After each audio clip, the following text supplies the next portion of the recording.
राजनीतिक तौर पर क्या इसका फायदा बीजेपी को मिलेगा और देश की सियासत में नायक के तौर पर उभर रहे नरेंद्र मोदी को क्या ये मुद्दा सूट करता है? मोदी इस मामले में चुप्पी साधे हैं तो इसके क्या मायने होने चाहिए?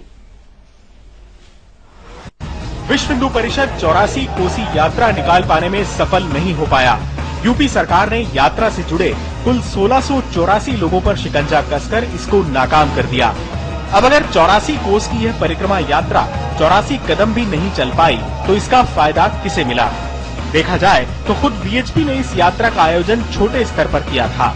इसके लिए किसी भारी भरकम हिंदूवादी आंदोलन को खड़ा करने की कोई तैयारी नहीं की गई। यात्रा पर लगाम लगाने से मुद्दा बड़ा बन गया। मुद्दे को बड़ा बनाकर राज्य की अखिलेश सरकार ने अल्पसंख्यक वोटों को अपने खेमे में पक्का करने की कोशिश की है। जाहिर है इससे लोकसभा चुनाव के लिहाज से अल्पसंख्यक वोटों का ध्रुवीकरण अपने हक में करने की कांग्रेस की कोशिशों को झटका लगा है। सर्व समाज को साथ लेकर चलने का प्रयास करने वालों को इसका लाभ होगा। इसका लाभ भारतीय जनता पार्टी को होगा या कांग्रेस को होगा, ये इस विश्लेषण में बहुत अधिक जाने से लाभ नहीं है।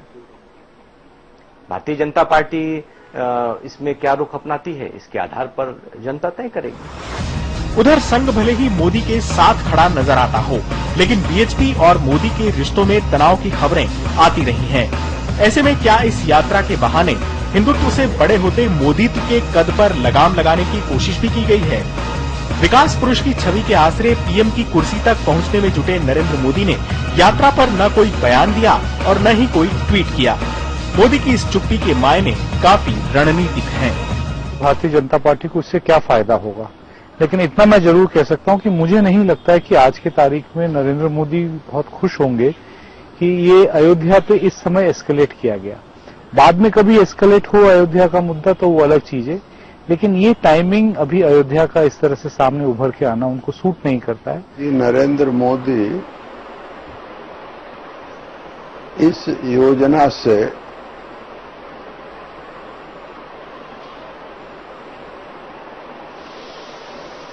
पर चुप रहेंगे,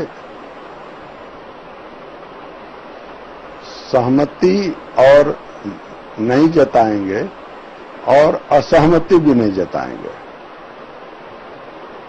एक चतुर राजनीतिक के तौर पर वह इसके केवल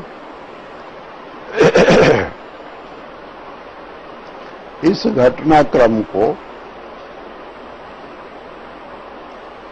से अपनी दूरी बनाए रखेंगे। मोदी चुप इसलिए भी हैं कि यात्रा के खिलाफ बयान वो दे नहीं सकते और यात्रा के खुले समर्थन में आने से राजनीतिक स्वीकार्यता बढ़ाने की उनकी मुहिम को झटका भी लग सकता है। इसकी बजाय सीमा रेखा के बाहर बैठकर यूपी के माहौल की थाह लेना ज्यादा समझदारी भरा कदम है। अगर माहौल बना तो साथ आ ही जाएंगे और नहीं बना तो चुप्पी ही अच्छी है। इस समय दिल्ली से आशुतोष भाटिया।